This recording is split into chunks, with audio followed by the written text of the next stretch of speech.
This is Dr. Annette Feravich with HealthyMindBodySpirit.net.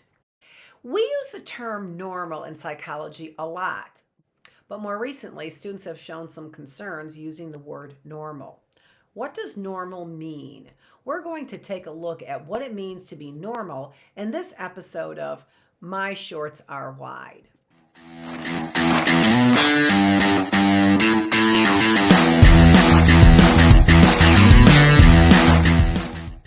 Today, it is not uncommon for people to be easily offended by comments made that are assumed to house negative intentions. For example, I use the term normal often when teaching psychology. At first glance, this might appear to be politically incorrect, to be hurtful, and maybe even damaging to one's psyche. How can a psychologist be so removed from the effects of one's language? Doesn't saying something is normal assume that others are abnormal?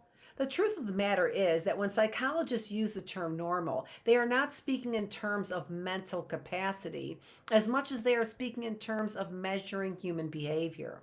When we say someone's behavior is normal or abnormal, psychologically speaking, we are talking about variations within or outside a range of scores that most people fall between. This is what we are examining when we talk about the bell curve. The bell curve is a statistical representation of scores of any measure. You might measure depression, or you might measure the preference for car color. It doesn't really matter. In any case, there are people who fall within a normal range and those that fall outside the normal range. If you take a look at this bell curve, you can see that the normal range is between 34% above or below the average score. So 68% of the individuals on any measure are considered normal.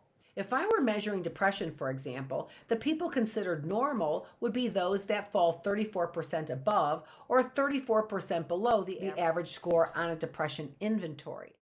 Those that are abnormal, so to speak, are those that fall outside the middle 68%.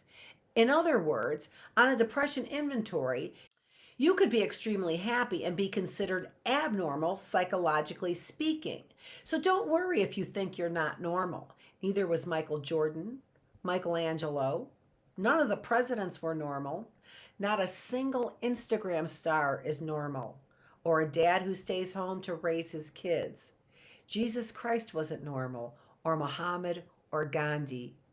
Albert Einstein, Bruce Jenner, or Angelina Jolie, my sister Rhonda, anyone who writes poetry or rides a short bus, gets up on stage to tell jokes, or sing a song, or writes a book. Someone who teaches in the inner city, who gives up their seat for someone else, or who hands a person $1 without making a judgment. None of these people are normal. The 33% who didn't follow the instructions of an authority figure in Milgram's study were not normal. And I am not normal. Being normal might be something you like, but I'd rather be at least a little different.